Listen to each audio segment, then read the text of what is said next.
Yo, guys, Red Marble here, back again. Sorry I haven't posted on this channel in a while. I've just been very busy. Still am busy. I've got quite a few reviews actually to post and get through that have been delayed. Obviously, my Venom 2 review, this is it.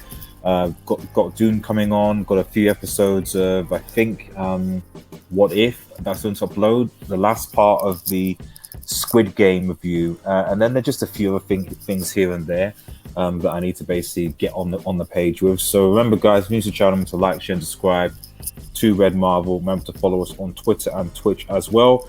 Make sure you smash the notification button. Let us know when we upload. I will try and upload a bit more frequently, most like after November the 17th, when things are a bit less hectic. But anyway, let's get into it.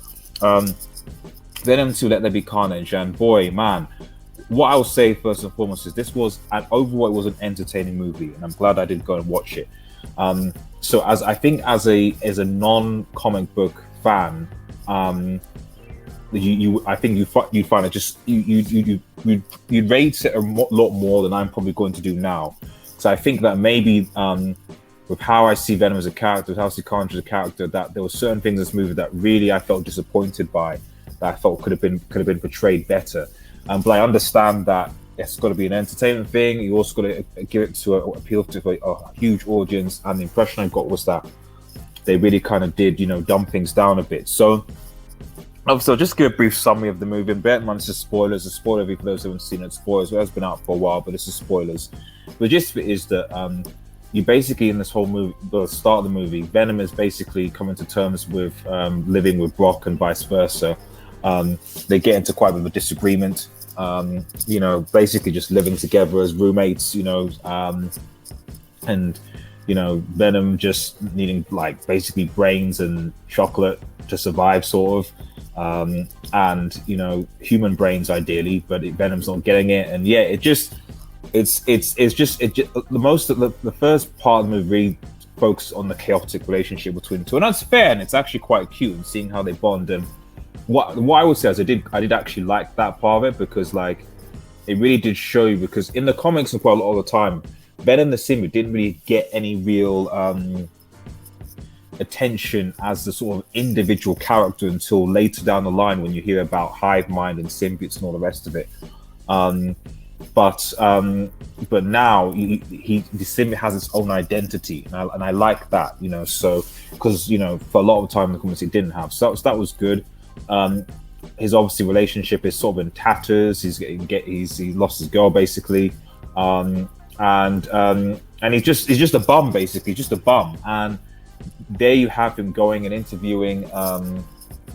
He goes and interviews Cletus Cassidy, who basically they reformed his character quite a bit. Not gonna lie.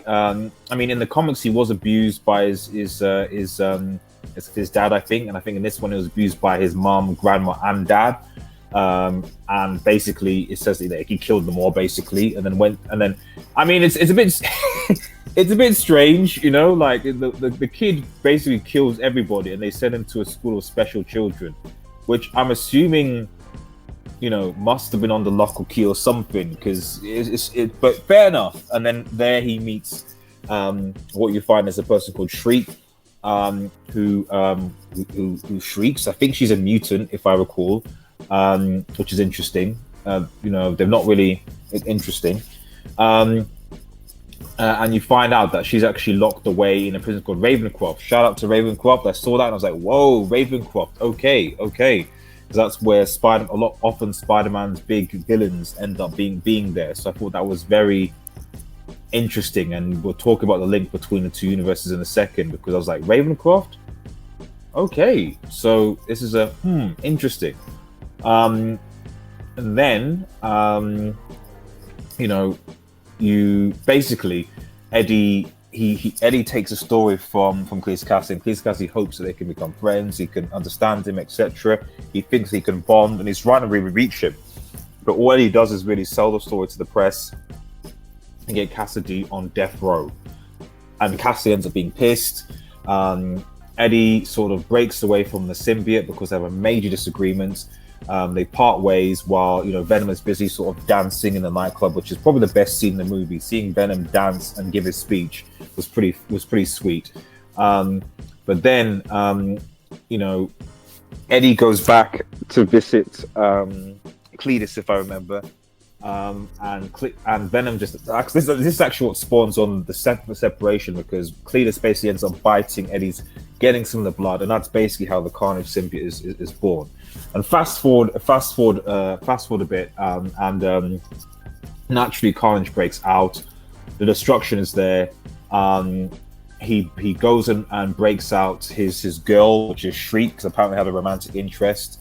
Although Carnage just wants to kill his dad, Venom, for some reason that I'm not sure. I'll get into my pros and cons with him once I summarize it. But yeah,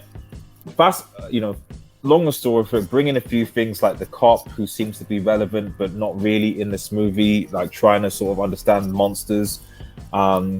Obviously Eddie's ex-girl, they use her as bait to lure Eddie in when him and basically Venom patch things up, and then they basically face off against Carnage and Screech, and ultimately Carnage is defeated.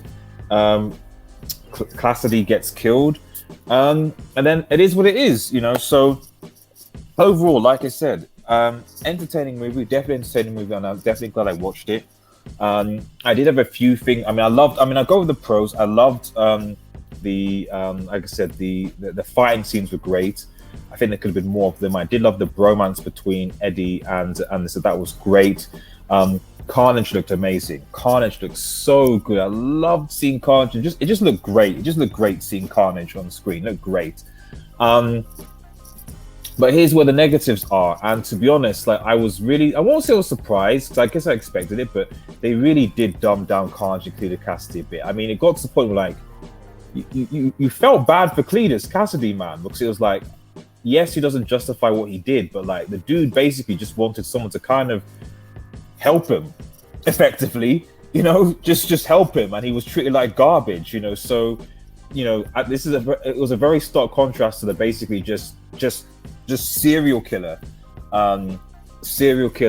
just no remorse, no nothing, that almost Joker-esque that he is in the comics, and that reflected on Carnage as well. Like Carnage, even when he was in his Carnage gear, it was almost like Cletus's last gasp of humanity was holding Carnage back, because Carnage, there was a scene I think in the movie where there's this tons of prison guards, and yes, he doesn't even really kill many of the police officers. And then when the guards come, they're like, yeah, Carnage, I don't give a damn. And normally he just go and just kill them all, but he's just like, yeah, whatever, and then just goes, So I expected a bit more gore from Carnage, if I'm perfectly honest. He did seem to be dumbed down for the audience. Also, motivations were a bit of an issue, I felt. Maybe they shouldn't be with a character like Carnage, so I can't really criticize it too much. If it had been any other character, I'd think, okay, hang on a minute. Why does Carnage actually want to kill his father Venom? Venom was obviously that's the red one. I was like, okay, I get that Carnage is crazy, the symbiote is crazy, and they did want to grow up, but maybe he just hated being, I don't know. It would have been good to at least have a little bit of explanation to, other than I just want to kill Venom because reasons. So that was, like I said, a bit off. Cassidy had his, I got his with his whole, Eddie screwing him over, and then obviously the cop shooting Screech's eye out. It was interesting seeing the scream dynamic, and it's like and Carnage, almost killing Screech for that reason. You don't see a body, so there's a very good chance that she's alive. And that was another thing as well in that fight scene. And you're like, Carnage looked a bit weak. I think the main criticism is just how weak Carnage was, to be honest. And even at the end, because eventually, the Carnage simply kills Cletus, and Venom eats the Carnage symbiote. And you're just like, huh? There's got to be more to it, because it's just strange. Because maybe you didn't see their bodies at the end, so maybe they could come back. Maybe there's a sliver of the Carnage symbiote that's available that could still, but it was just a strange way from this end. Personally, I would have rather Cletus stay alive, and hopefully he does come back and the Carnage symbiote comes back. But it was just very strange the way that they ended up, because Disney and Sony in particular have this really, really, really, really, really frustrating concept of just killing their villains at the end of. I don't know whether it's just because the good guys to win a war, but I don't get why you have to kill them. Like even back in the day, people would immobilize them and they'd be sent to prison, like the Ravencroft. So like you just immobilize them, get rid of the symbiote, and send him to Ravencroft. No, he just basically bites his head off, and eats the symbiote. So it's just strange. I don't know. I was just a bit strange. Maybe because I wanted to see Carnage again. Maybe we'll see Carnage again. We'll see, because ultimately the best scene in the movie was the post-credit scene. And that post-credit scene where Eddie is in Hawaii, because that's where in the tropical island. I'm not going to say it's Hawaii, wherever he is. And something happens, whether it's Stranger's spell or Thanos or whatever. Something happens, and suddenly the TV is on. And it's like Spider-Man is a menace. You're like, whoa, chill. So now, and what's weird is that like Eddie doesn't recognize the Spider-Man who's on the TV, but Venom does. So that's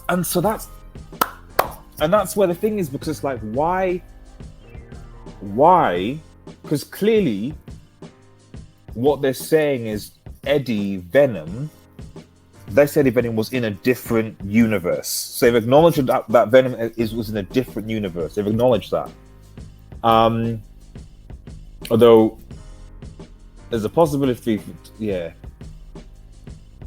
acknowledged that. So my thing is that they've acknowledged that Venom is in a different universe. He's now in. So, but Venom recognizes Spider-Man. So I don't get that. There needs to be some explanation for that, because Eddie doesn't recognize him, but Venom does. And so unless Venom has been going to different universes, the only thing I can think of that can reconcile is that Venom at some point had encountered a Spider-Man in their universe, or maybe in this universe, before he reached Eddie on a different world. I don't know, but that's something that I still think that I'm going to have difficulty reconciling until Spider-Man Homecoming comes out. But anyway, guys, let me know what your thoughts are on Venom 2, Let There Be Carnage. I'd say I'd probably give it an average, 5-6, but I think for the moviegoer, a solid 6, maybe 6.5. I still think it's worth going to see, if only for the end credit scene alone and just seeing how good Carnage looks. Remember to like, share, and subscribe. Have a nice day, everyone, and cheers.